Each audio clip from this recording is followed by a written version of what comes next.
Good morning students, how are you? I think fine हो गया और पढ़ भी रहे होगे अच्छी तरह से। आज हम स्टडी करेंगे इलेक्ट्रोलाइटिक सेल्स के बारे में। The last topic from this unit that is about electrochemistry. और इलेक्ट्रोलाइटिक सेल्स शुरू में भी हमने किया था, the cells which can convert electrical energy into chemical energy, यानी जो इलेक्ट्रिकल एनर्जी को केमिकल एनर्जी में कन्वर्ट करेंगे। We can say that electricity provide करेंगे। The chemical reactions will take place in case of electrolytic cells. यानी electrolytic cells के जो दो इलेक्ट्रोड हैं, they are connected to the two opposite poles of battery. Okay, एक electrode को metal electrode को positive pole से कनेक्ट कर देंगे और दूसरे को नेगेटिव पोल से, और उन इलेक्ट्रोड्स को, उन मेटल इलेक्ट्रोड्स को एक इलेक्ट्रोलाइटिक सॉल्यूशन में इमर्स कर देंगे, डिप कर देंगे। The chemical reaction will take place. Electrolytic cells की एप्लीकेशंस हमने स्टडी की थी कि जो इलेक्ट्रोलाइटिक सेल्स हैं, they are used to separate or extract elements from a compound। यानी फॉर एग्जांपल जैसे मान लो NaCl में से सोडियम और क्लोरीन को सेपरेट आउट करना है, एक्सट्रैक्ट करना है। So what type of cell can be used? Electrolytic cell. Calcium chloride CaCl2 से कैल्शियम और क्लोरीन को एक्सट्रैक्ट करना है, definitely the electrolytic cell can be used. Electrolytic cells can be used to separate out or extract elements from a compound। H2O water से H2 और O2 gas को आपने separate out करना, extract करना है, तो definitely the electrolytic cell can be used. In case of electrolytic cells, when electricity is passed to the electrolytic solution through the metal electrodes, what will happen? The electrolysis will take place. यानी electrolyte will be dissociated into ions. Okay, cation और anion में dissociate हो जाएगा। Cation will move towards the oppositely charged electrode, that is negatively charged electrode cathode की तरफ move करेगा, नहीं। और जो एनायन है, that will be attracted towards oppositely charged electrode that is containing positive charge, that is towards anode. यानी जो cation है वो मूव करेगा कैथोड की तरफ और एनायन जो है वो मूव करेगा एनोड की तरफ। At anode the oxidation will take place, at cathode the reduction will take place. Okay, तो ओवरऑल कांसेप्ट इज दैट कि किसी भी इलेक्ट्रोलाइटिक सेल में बैटरी की हेल्प से मेटल इलेक्ट्रोड्स के थ्रू जब electric current, electricity charge pass करेंगे इलेक्ट्रोलाइटिक सॉल्यूशन में, the electrolysis will take place and different products are formed at cathode and anode. We shall discuss electrolytic cells. One of the most important question, what do you mean by electrolytic cells? तो we can say कि the sales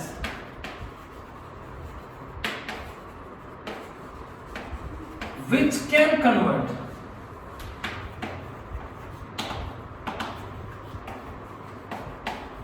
electrical energy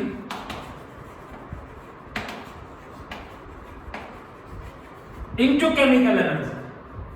cells जो electrical energy को chemical energy में convert करेंगे and are known as what?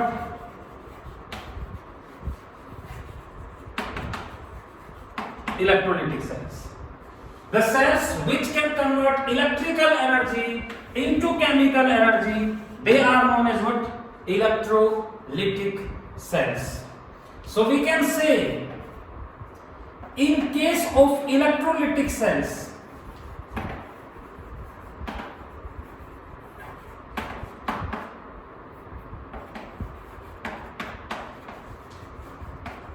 electric current is passed to electrolytic solution from a battery through metal electrodes। And in case of metal electrodes, metal may be same or different, that is not the matter। Potential difference का तो यहाँ पर कोई concept ही नहीं होता, क्योंकि जो electricity provide करेंगे सब कुछ उसके थ्रू होना है। तो इलेक्ट्रोलाइटिक सेल में इलेक्ट्रिक करंट पास करेंगे इलेक्ट्रोलाइटिक सॉल्यूशन में from a battery through metal electrodes and electrolysis takes place. Electrolysis होता है, that is electrolyte dissociates into ions and products are obtained at cathode anode. Okay, so for example, let us consider you can take this type of the container is there. Okay, and here there is a presence of two metal rods like this. The two metal rods are immersed in the solution, connected to the opposite poles of battery, negative positive negative positive के साथ connect कर रहे हैं negative. So negative pole से connect कर रहे हैं, that will attain the negative charge. Positive pole से कनेक्ट कर रहे हैं, that will attain the positive charge. और let us consider यहाँ पर आपके पास कोई भी इलेक्ट्रोलाइट है AB, तो AB इलेक्ट्रोलाइट जो है इसमें इलेक्ट्रिसिटी पास करेंगे, that will dissociate to give A positive plus B negative. Okay, whatever dissolve करेंगे that will dissociate into the A positive and B negative. और एक्वस सॉल्यूशन जो है या फिर मोल्टन स्टेट में भी करेंगे तो भी डिसोसिएट होंगे आयंस में। ये नहीं एक्वस सॉल्यूशन बनाया तो डिसोसिएटेड तो देखो पहले ही है, या मेल्ट करेंगे तो भी डिसोसिएटेड तो पहले ही है। मेटल इलेक्ट्रोड्स के थ्रू ये आपके पास दो मेटल के इलेक्ट्रोड्स हो गए, कॉपर के भी हो सकते हैं, जिंक के भी हो सकते हैं, इनर्ट मेटल यानी नोबल मेटल प्लेटिनम के भी हो सकते हैं। तो देखो A पॉजिटिव जो है that will be attracted towards the negative plate cathode and B negative will be attracted towards the positive plate that is anode. Okay, तो B नेगेटिव यहां पर जाएगा तो देखो इलेक्ट्रॉन रिच है B नेगेटिव, तो ये इलेक्ट्रॉन का लॉस करेगा यानी यहां पर ऑक्सीडेशन होगा, इसलिए इस इलेक्ट्रोड को एनोड बोलते हैं। तो देखो इलेक्ट्रोकेमिकल सेल में there was negative charge at anode but here there is a positive charge at anode. B A positive will go here, that will undergo the reduction, so reduction है, so that will undergo the cathode, that will be named as cathode. So cathode will attain the negative charge and anode will attain positive charge.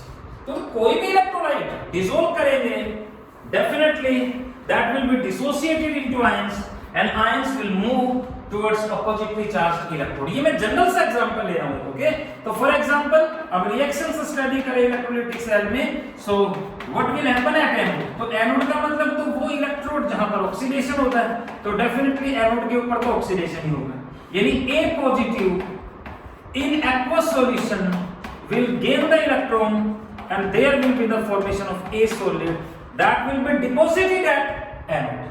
What is the reaction at cathode? So definitely at cathode there will be the reduction. Yani B negative aqueous will go to the cathode, so it will be converted into the B solid by the loss of electrons. Sorry, एक electron जो anode cathode पे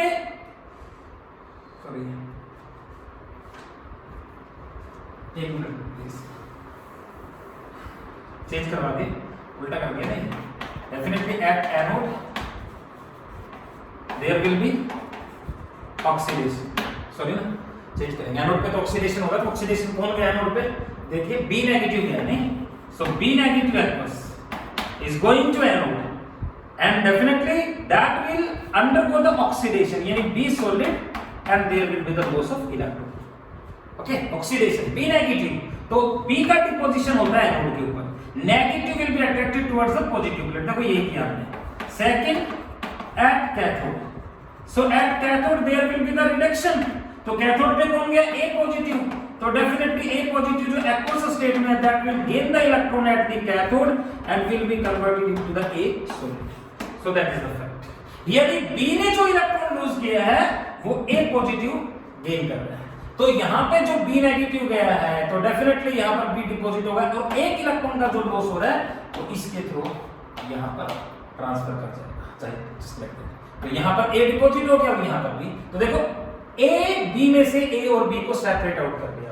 तो overall reaction अगर हम इन दोनों reaction को add करें तो इलेक्ट्रॉन से इलेक्ट्रॉन कैंसिल, तो ओवरऑल कांसेप्ट इज दैट कि B negative aqueous plus A positive aqueous will be converted into the B solid and A solid. कोई भी फिजिकल स्टेट ले सकते हैं, वो तो एलिमेंट की फिजिकल स्टेट पे depend करतेगा।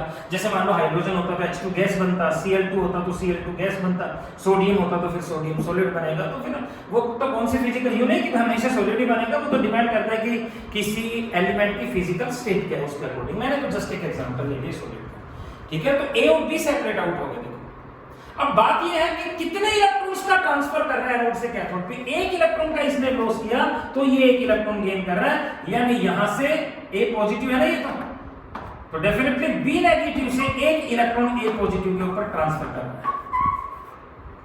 1 mole of electron is transferred. ये 1 मोल है B का, देखो तो ये 1 मोल है A पॉजिटिव का, 1 मोल है B नेगेटिव का। तो B नेगेटिव के 1 मोल से A पॉजिटिव के 1 मोल के पास 1 मोल इलेक्ट्रॉन का ट्रांसफर कर रहा है। तो we can say during electrolysis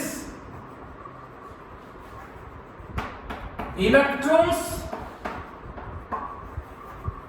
transfer from anode to cathode. Anode से कैथोड के ऊपर इलेक्ट्रॉन का ट्रांसफर होता है। And it is the fact what that 1 Faraday of electricity is required to cause flow of 1 mole of electrons। 1 mole electrons का flow करने के लिए 1 फैराडे इलेक्ट्रिसिटी जो है ना, that will be 1 Faraday of electricity is required to cause the flow of 1 mole of electron। तो ये fact अब आप देख सकते हो कि A पॉजिटिव से B नेगेटिव से A पॉजिटिव के पास 1 मोल इलेक्ट्रॉन का ट्रांसफर कर रहा है। सो 1 Faraday of electricity is required। So this is the fact that 1 mole of electrons will require how much amount of electricity? 1 Faraday, that is 96,500 coulomb. And 1 mole of electron के ऊपर जो charge होता है वो 96,500 coulomb होता है। Okay, so definitely this amount of charge, 1 mole electron इतने charge के बराबर होता है। क्लियर सा कॉन्सेप्ट है? यू कैन राइट, ये देखिए भी आपने यहां। So 1 mole of electrons like this. Okay, and definitely we can say कि 1 मोल ऑफ इलेक्ट्रॉन जो है वो कैलकुलेट कैसे करेंगे? 1 mole of electron is equal to number of electrons. 1 mole में कितने इलेक्ट्रॉन होंगे? Number of electrons multiplied by Faraday's constant is equal to charge. तो अगर आपको नंबर ऑफ इलेक्ट्रॉन्स कैलकुलेट करने हैं तो Q and divided by n number of electrons, बिल्कुल आ जाएगा। n is equal to Q upon n T। कितना चार्ज प्रोवाइड कर रहे हैं और डिवाइडेड बाय एवोगाड्रोस नंबर। तो वी कैन से कि इतना चार्ज प्रोवाइड करेंगे तो कितने इलेक्ट्रॉन्स फ्लो करेंगे? You can find out like this, n is equal to Q upon n हो गया। तो ये फैक्ट हो गया कि 1 मोल इलेक्ट्रॉन जो है, यानी 1 फैराडे इलेक्ट्रिसिटी पास करेंगे, 96,500 कूलम इलेक्ट्रिसिटी पास करेंगे, तो 1 mole of electrons will be transferred. और 1 मोल में कितने इलेक्ट्रॉन्स होंगे? एवोगाड्रोस नंबर के बराबर।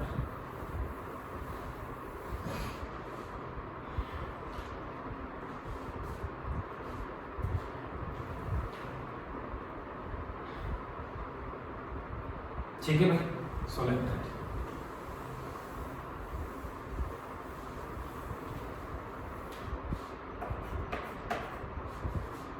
अनदर कांसेप्ट इज दैट, आपने देखा कि कैथोड के ऊपर डिपॉजिट हो गया, एक एलिमेंट बी के ऊपर डिपॉजिट हो गया।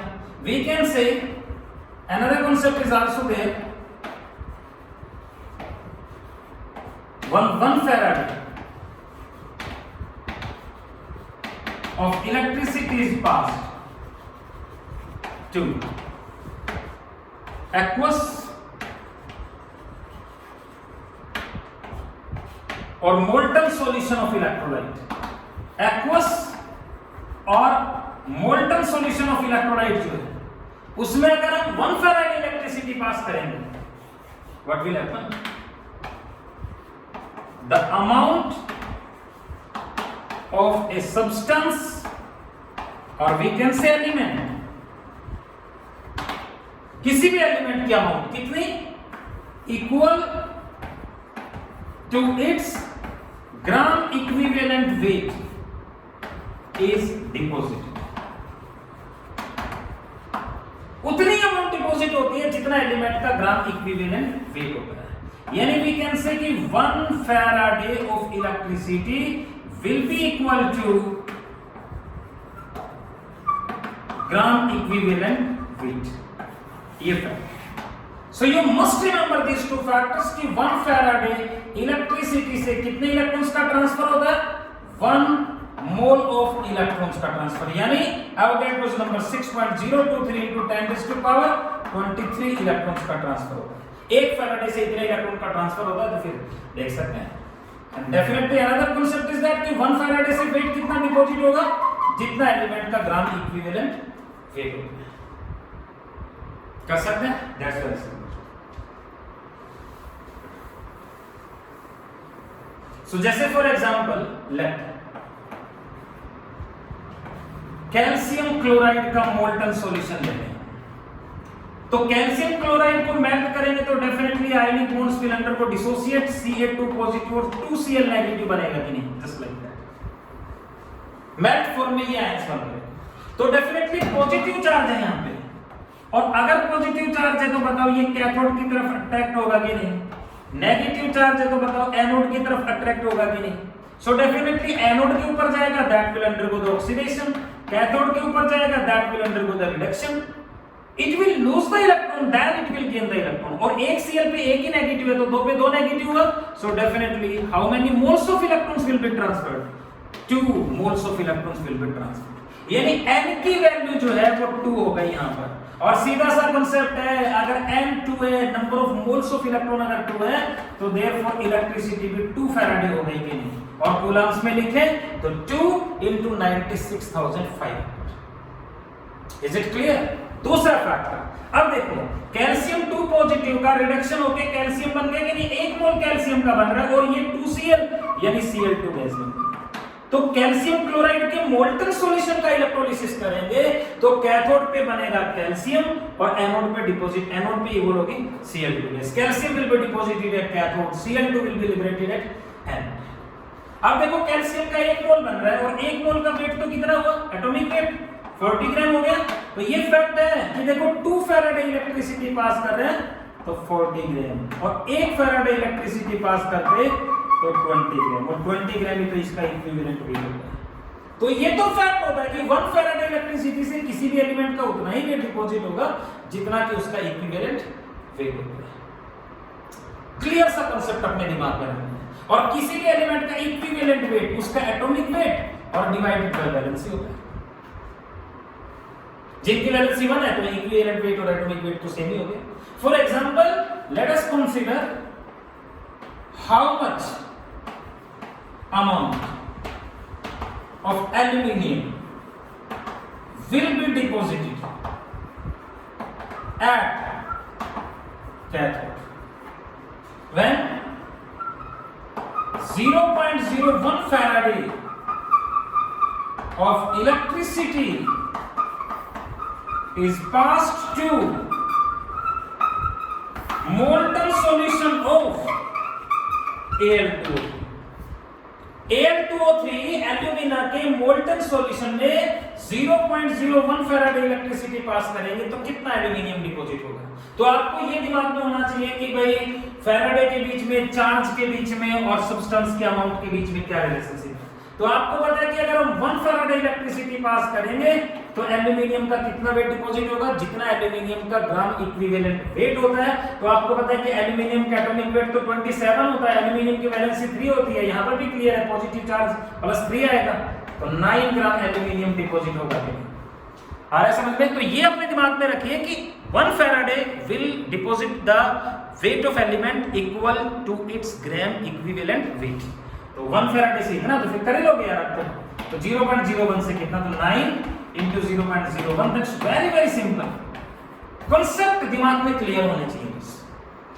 ओके, जैसे सिल्वर का एटॉमिक वेट 108 होता है, इक्विवेलेंट वेट भी इतना ही आएगा क्योंकि सिल्वर की वैलेंसी 1 होती है।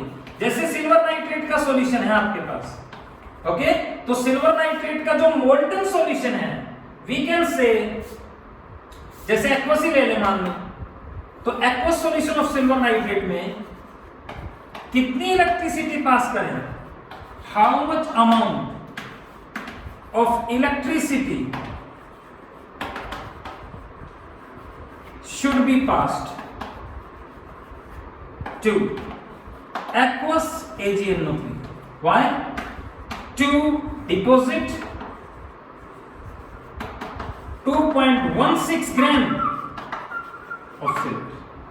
2.16 ग्राम सिल्वर डिपॉजिट करने के लिए कितनी इलेक्ट्रिसिटी पास करें हम सिल्वर नाइट्रेट में? तो सीधा सा कांसेप्ट है, सिल्वर का वैलेंसी देखो क्लियर है, यहाँ पर NO3 पे -1 तो सिल्वर पे +1 तो वैलेंसी 1 है, तो इसका एटॉमिक वेट और इक्विवेलेंट वेट निकालेंगे। अब आपको amount of electricity find out करनी है, तो आपको पता है कि 108 ग्राम सिल्वर का इक्विवेलेंट वेट भी हुआ कि नहीं, तो 108 ग्राम सिल्वर डिपॉजिट करने के लिए कितनी इलेक्ट्रिसिटी चाहिए बताओ? किसी भी एलिमेंट का इक्विवेलेंट वेट कितनी electricity? 1 farad. So 1 gram 1/1 and 2.16, that very simple है, तो 0.02 आ जाएगा कि 102.16 होता तो डेफिनेटली 2 पे कैंसिल होने ही था, but 0.0 definitely. This amount of electricity is required in terms of Faraday, और अगर कूलम्स में निकालना होता तो 0.02 मल्टीप्लाइड बाय 96,500। तो दिस इज द फैक्ट कि जैसे मान लो आपके पास कॉपर सल्फेट है, नहीं, आपके पास मान लो let us consider AlCl3 का aqueous solution है, और let us consider you are having zinc sulfate and let us consider you are having iron sulfate, और सभी में 1 फैराड इलेक्ट्रिसिटी पास करें, यहाँ पर भी, यहाँ पर भी, यहाँ पर भी और यहाँ पर भी। तो इसमें कॉपर कितना डिपॉजिट होगा, यहाँ पर एल्यूमिनियम कितना डिपॉजिट होगा, यहाँ पर जिंक कितना डिपॉजिट होगा, यहाँ पर आयरन कितना डिपॉजिट होगा। तो 1 फैराड इलेक्ट्रिसिटी पास करेंगे तो किसी भी एलिमेंट का उतना ही वेट डिपॉजिट होगा जितना कि उसका ग्राम इक्विवेलेंट वेट होता है। कॉपर का एटॉमिक वेट जो है वो 63.5 होता है, तो वैलेंसी देख लो, सल्फेट पे -2 तो +2, एक Cl पे -1 तो -3, एल्यूमिनियम की वैलेंसी 3 हो गई, +3 चार्ज है, जिंक +2, SO4 -2 +2, तो इक्विवेलेंट वेट 63.5 एटॉमिक वेट है, तो डिवाइडेड बाय 2, 27 होता है atomic weight divided by 3, zinc 65.5 तो डिवाइडेड बाय 2, आयरन 56 तो डिवाइडेड बाय 2, ये कर देंगे। तो कॉपर का जो इक्विवेलेंट वेट है वो डेफिनेटली 31.75 ग्राम हो गया कि नहीं, तो 1 फैराड इलेक्ट्रिसिटी कॉपर सल्फेट में पास करेंगे तो इतना कॉपर डिपॉजिट होगा जितना इसका इक्विवेलेंट है। एल्यूमिनियम बताओ 9 ग्राम, जिंक बताओ इसका हाफ यानी 32.75 ग्राम, आयरन बताओ इसका हाफ 28। तो सभी में इलेक्ट्रिसिटी तो बराबर ही पास कर रहे हैं ना, लेकिन देखो अलग अलग वेट डिपॉजिट होते हैं। क्लियर है? तो वेट का रिलेशनशिप होता है, तो दिमाग में बिल्कुल रखना है कि 1 फैराडे से कितना वेट डिपॉजिट होता है जितना किसी एलिमेंट का ग्राम इक्विवेलेंट वेट होता है। कई बार क्या होता है पता है कि भाई इन सॉल्यूशंस में 1 फैराडे इलेक्ट्रिसिटी पास करेंगे तो इनकी मोल्स का रेशियो बताओ, कितने कितने मोल्स डिपॉजिट होंगे, रेशियो फाइंड आउट करो। तो सीधा सबसे पहले वेट ही निकालेंगे, ग्राम इक्विवेलेंट वेट का रिलेशनशिप होता है कि 1 फैराडे इलेक्ट्रिसिटी पास करे तो ग्राम इक्विवेलेंट वेट, तो ग्राम इक्विवेलेंट के अकॉर्डिंग इसका इतना वेट डिपॉजिट हो रहा है 1 फैराडे से, इसका इतना वेट इतना वेट। और नंबर ऑफ मोल के लिए क्या करेंगे कि जो वेट डिपॉजिट हो रहा है उसको एटॉमिक वेट से डिवाइड करेंगे कि नहीं, n तो W/m होता है, तो 63.5 27 65.5 और ये 56, तो कितने मोल आ गए बताओ इसमें? 1/2 आ गए, 1/3 मोल आ गए, 1/2 मोल आ गए और 1/2 मोल आ गए। भाई बहुत इजी सा है, 2 से मल्टीप्लाई कर दो, रेशियो क्या आया 1:2, 2/3 1:1 ओके। और होल नंबर में रखने के लिए फिर 3 से मल्टीप्लाई कर देंगे कैंसिल करने के लिए, सो 3:2 3:3 ये नंबर ऑफ मोल्स का रेशियो होता है। This is the ratio in terms of number of moles. ये ऑब्जेक्टिव का कंपटीशंस का बहुत इंपॉर्टेंट सा कांसेप्ट है, मोल्स का रेशियो। तो अपने दिमाग में इलेक्ट्रोलाइटिक सेल के लिए 2 कांसेप्ट डाल लो कि 1 फैराडे इलेक्ट्रिसिटी से कितने मोल इलेक्ट्रॉन के ट्रांसफर होता है, 1 मोल ऑफ इलेक्ट्रॉन्स, यानी कितने electrons 6.023 into 10 raised to power 23। और एक फैराडे से वेट कितना डिपॉजिट होता है किसी भी एलिमेंट का, जितना कि उसका ग्राम इक्विवेलेंट वेट होता है। ठीक है भाई, तो ये बिल्कुल चीज नोट कर लो अपने दिमाग में। जैसे for example, how much electricity is required to reduce what 1 mole of MnO4 negative to Mn2 पर मैग्नेट आयन के 1 मोल को Mn2 पॉजिटिव में रिड्यूस करने के लिए कितनी इलेक्ट्रिसिटी चाहिए। तो रिड्यूस करने के लिए अब आप इलेक्ट्रिसिटी फाइंड आउट कर रहे हैं, तो देखिए इसमें अमाउंट का तो कोई मतलब है नहीं। आप ये देख लो कि कितने इलेक्ट्रॉन्स का ट्रांसफर हो रहा है, और आपको पता है कि 1 मोल इलेक्ट्रॉन के लिए 1 फैराडे चाहिए, तो आप देख लो कितने मोल इलेक्ट्रॉन के ट्रांसफर हो रहा है। Second, 0.02 moles of dichromate ion Cr2O7 2 negative को Cr3 पॉजिटिव में रिड्यूस करने के लिए कितनी इलेक्ट्रिसिटी चाहिए। भाई ये बहुत बहुत बहुत इंपॉर्टेंट क्वेश्चंस हैं, कंपटीशंस के भी और 12th में भी। तो प्लीज आप इसकी प्रैक्टिस करके देखना, बहुत इंपॉर्टेंट है, दिमाग में ये दो कॉन्सेप्ट। अब आपको पता है कि MnO4 नेगेटिव जब Mn2 पॉजिटिव में रिड्यूस होगा तो यहां पर मैग्नीज की ऑक्सीडेशन स्टेट, ऑक्सीजन पे -8 1 तो +7 हुआ कि नहीं, डेफिनेटली। कितने इलेक्ट्रॉन्स का ट्रांसफर हो रहा है, तो 5 इलेक्ट्रॉन्स का। 1 मोल में, एक ही मोल पूछे आपको, तो 1 मोल में 5 मोल इलेक्ट्रॉन का ट्रांसफर हो रहा है कि नहीं, तो इलेक्ट्रिसिटी बताओ 5 फैराडे। जितने मोल इलेक्ट्रॉन्स के उतनी फैराडे इलेक्ट्रिसिटी, कुछ भी तो नहीं करना है। कूलम्ब्स में कैलकुलेट करना तो 96,500 से मल्टीप्लाई कर दो। Cr2O7 2 नेगेटिव से Cr3 पॉजिटिव में रिड्यूस करना है। क्रोमियम के 2 मोल है, यहां पर भी 2 मोल कर देंगे तो क्रोमियम के 6 मोल्स हो गए, सॉरी 6 पॉजिटिव चार्ज हो गया कि नहीं बताओ। क्रोमियम की ऑक्सीडेशन स्टेट कैलकुलेट करोगे 14 में से 2 गए तो 12, और 12 को 2 में बांटोगे +6। पता है आपको, इन्होंने किया तो +6 तो 1 के ऊपर है, लेकिन 2 पे +12 चार्ज हुआ कि तो टोटल जो चार्ज है वो +12 है, और यहाँ पर 6 हो गया, तो 6 मोल इलेक्ट्रॉन का ट्रांसफर हो जाएगा। लेकिन अब देखो डाइक्रोमेट आयन के 1 मोल नहीं है, 0.02 मोल। तो पहले इलेक्ट्रिसिटी तो बाद की बात है, पहले n की वैल्यू कैलकुलेट कर लो, क्योंकि जो वैल्यू n की होगी वो इलेक्ट्रिसिटी की वैल्यू होगी, वो चार्ज की वैल्यू होगी। अब आप तो देख सकते हैं कि 1 मोल जो है डाइक्रोमेट आयन का 1 mole of Cr2O7 2 negative is equal to how many moles of electrons, 6 moles. नहीं तो 0.02 में कितने होंगे, मल्टीप्लाई कर दो भाई, 6 into 0.02 and it will be 0.12। ठीक है ना, तो इतने मोल इलेक्ट्रॉन्स के ट्रांसफर है, तो इलेक्ट्रिसिटी भी कितनी हो गई 0.12 फैराडे। दैट्स वेरी सिंपल, बहुत इजी सा कांसेप्ट है। कितने मोल इलेक्ट्रॉन के ट्रांसफर हैं ये देखना है।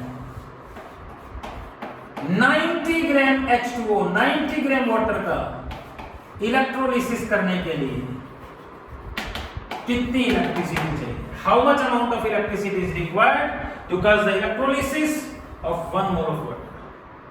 तो आपको पता है कि 90 ग्राम वाटर में मोल कितने हो गए, वेट अपॉन वाटर का मॉलिक्यूलर मास 5 मोल हो गए कि नहीं। अब आप ये देख लो कि 5 मोल वाटर का इलेक्ट्रोलिसिस करेंगे तो इलेक्ट्रॉन्स के कितने मोल ट्रांसफर होते हैं। तो H2O can dissociate during the electrolysis 2H positive plus O2 negative में डिसोसिएट होगा, ये फैक्ट है। नॉर्मली हम क्या लिखते हैं कि H2O can dissociate to give H positive plus OH negative, लेकिन ये ऑटो डिसोसिएशन है, ऑटो प्रोटोलिसिस है। इलेक्ट्रिसिटी में तो ऐसे, अब देखो 2 नेगेटिव यहाँ पर 2 पॉजिटिव, अब बताओ यहाँ से यहाँ पर कितने इलेक्ट्रॉन आने चाहिए, 2 आने चाहिए कि नहीं, तो नंबर ऑफ मोल्स। तो 1 मोल वाटर के लिए 1 मोल ऑफ H2O, बहुत इजी सा है यार, 1 मोल ऑफ H2O कितने मोल इलेक्ट्रॉन के ट्रांसफर हो रहे हैं, 2 मोल्स ऑफ इलेक्ट्रॉन्स। n की वैल्यू 2 हो गई, तो बताओ 5 मोल्स के लिए कितना हो गया, 10 मोल्स ऑफ इलेक्ट्रॉन्स, यानी n की वैल्यू 10 और n अगर 10 है तो फिर इलेक्ट्रिसिटी भी 10 फैराड ही हो गई। Yes, that's very simple.